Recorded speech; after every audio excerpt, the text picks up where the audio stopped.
Muy buenas a todos. Este es el octavo desafío del modelo computacional ES y Bosch. Entonces, presentado por los estudiantes Luis Richardson y el orientador y asesor el doctor Juan Pablo Flores Mera.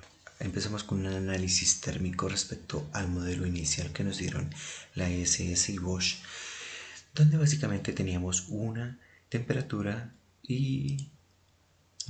exterior que asumimos de 40 grados centígrados y pues la velocidad nu es igual a 2 metros. Por tanto, pues para el modelo inicial se hizo un preanálisis en donde sus componentes o MOSFETs estaban básicamente pegados a la placa en la parte inferior. Entonces, pues aquí la temperatura máxima como para el cuidado de los componentes estaba a 80 grados centígrados. El calor exterior que disipaba este componente total, que fue de 3,9 vatios. Por tanto, luego se hizo un análisis de transferencia pues totalmente interna, en donde se estableció pura convección natural. Entonces, pues los circuitos nos daba como totalmente un calor máximo de 0,97 vatios. Ahora, nosotros planteamos una propuesta y decimos que en vez de estos MOSFETs estar aquí abajo, que estuvieran totalmente aquí arriba. Esto era para, pues básicamente, aumentar la transferencia de calor por conducción, es decir, mejorar la conducción de calor. Y a su vez también pues planteamos unas aletas, en la tapa 2 unas aletas para disipar con mayor efectividad el calor. Que estas cuatro calentadores aquí abajo o MOSFETs pues estaban haciendo aquí abajo. Entonces aquí en las aletas tenemos una convección forzada y aquí una convección totalmente natural. Por tanto, pues organizamos estos elementos totalmente en línea. Entonces, pues esta obviamente es una vista superior y pues se planteó la solución así. Por tanto, entonces en el modelo físico el problema se planteó primero para un espesor de 2 milímetros para ver qué ocurría y una vista frontal de 40 pues, aletas, colocando así luego de ello pues básicamente y obtuvimos una transferencia de calor de 8,8, pues los componentes críticos tenían 8,8 vatios sobre centímetro cúbico. Entonces este fue nuestro modelo y nuestro mallado, que fue de 386.708 elementos, que pues a un espesor de 2 milímetros básicamente da pues se connota una distribución de calor totalmente ineficiente solamente para unas aletas, pero cumple su trabajo.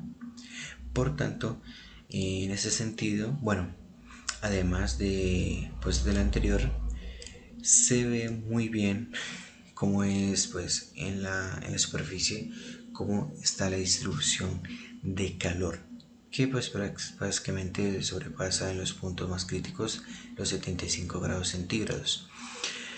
Entonces se decidió hacer a 0,5 milímetros, pues en la vista frontal para un total de 40 aletas. Entonces la distribución de temperatura en las aletas es más uniforme y da un promedio total de 70 grados centígrados. Mejora la conducción de calor y distribución de ella, como se puede ver acá en la superficie. Totalmente mejora con respecto a los dos a los 2 milímetros de espesor con respecto a los 5 milímetros, que básicamente pues hay una mejoría, hay una mejor distribución y disipación del calor. Ahora, con respecto pues a la temperatura superficial, se planteó que pues bueno, este es el espacio total de de nuestras placas. Entonces se decide básicamente pues a juntarlas un poco más para disminuir ese calor, esa convección natural que hay acá adentro y poderla así aumentar un poco más.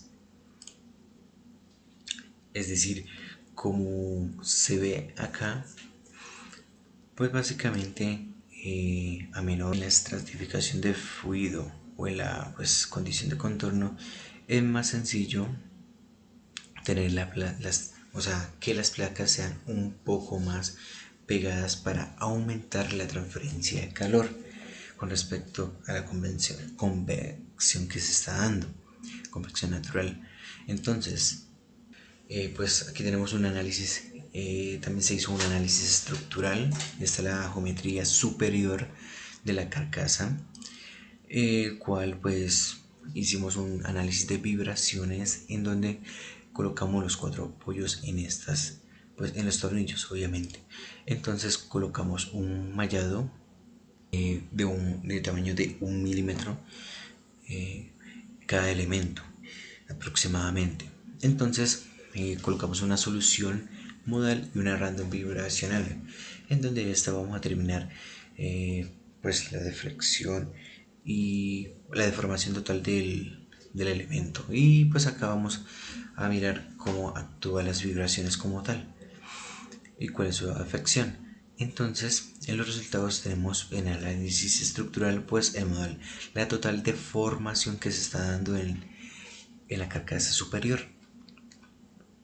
Entonces, esta carcasa pues se presenta como se ve acá, se presenta la mayor deformación es en la parte central entre los dos elementos que están acá, o sea, los dos círculos. Pues ahí se va sufriendo pues un desgarre ahí en esa parte.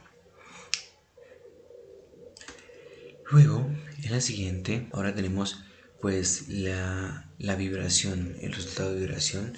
Entonces acá se tiene una tensión equivalente con las vibraciones. Y se ve que pues en los apoyos se está viendo la máxima deformación equivalente. Sí, pues sí, la máxima deformación equivalente en los cuatro apoyos. A su vez, entonces, en la dirección, pues en la deformación direccional, en las ejes de la X, se obtiene, pues en los apoyos, en los agujeros, más que todo, pues en estos dos, en estos y en estos, se tiene que, pues hay un desgarramiento del material, o sea, tiende a desgarrar, pero no desgarra. Aquí se ven los esfuerzos pues que se tienden a ir hacia estos círculos, lo cual es pues un problema en diseño, ya que presenta pues desgaste o puede presentar falla futuro. Ahora, las conclusiones es que la propuesta original presenta deficiencia en la transferencia de calor para mantener los niveles de temperatura de operación segura en los componentes electrónicos debido a bajos pues coeficientes de la transferencia de calor por convección tanto en el interior como pues en el exterior de la carcasa. Prácticamente pues es ineficiente. Y en la propuesta actual que nosotros propusimos, pues con una superficie de aleta con capacidad para retirar calor pues de los cuatro componentes electrónicos con flujos de pues hasta 8,8 centímetros sobre vatios sobre centímetro cuadrado, en vista de que, que los mecanismos de transferencia de calor por convección no tienen la capacidad de transferir o de la transferencia de calor para esos altos flujos, se recomienda crear regiones de contacto entre la placa electrónica y la superficie superior para mejorar esa transferencia de calor. Entonces el mecanismo de transferencia de calor por conducción es superior a la resistencia de contacto, el cual es inferior. Entonces, cuando comparada con la transferencia de calor por convección para los componentes de tamaño reducido para los flujos superiores de 10 vatios sobre metro cúbico, metro cuadrado, el cual se recomienda el uso de superconductores de calor. Y ante pues la propuesta original, pues que se presentaba una diferencia de eficiencia en la transferencia de calor para mantener niveles de temperatura de operación segura de los componentes electrónicos debido a los bajos coeficientes de las transferencias de calores que habían por convección, tanto en el interior pues como en el exterior de la carcasa. Y pues en la propuesta actual se propuso pues que tener una superficie aleta con capacidad para retirar calor de los cuatro componentes electrónicos con un flujo de hasta 8,8 vatios sobre centímetro cuadrado, el cual mejoró mucho. Entonces, en cuanto al análisis estructural y pues básicamente el preliminar que se contó, en el cual se hizo la simulación de la carcasa, se mostró que la presencia de formación excesiva que promueve la formación después de los ciclos de vibración y conlleva a ellos pues concentradores de esfuerzos, lo cual no es un buen diseño a futuro y pues a un constante a una constante vida útil del componente se nos colocó en el desafío de la SS y Bosch para mejorar todo. Bueno, ha sido todo. Muchísimas gracias tanto a Bosch como a la ESS por darnos esta oportunidad de aprendizaje y de mejora de de nuevos conocimientos. Gracias a nuestro tutor, asesor, orientador el doctor Juan Pablo Flores, me era un excelente y pues muchas gracias a todos. Hasta luego.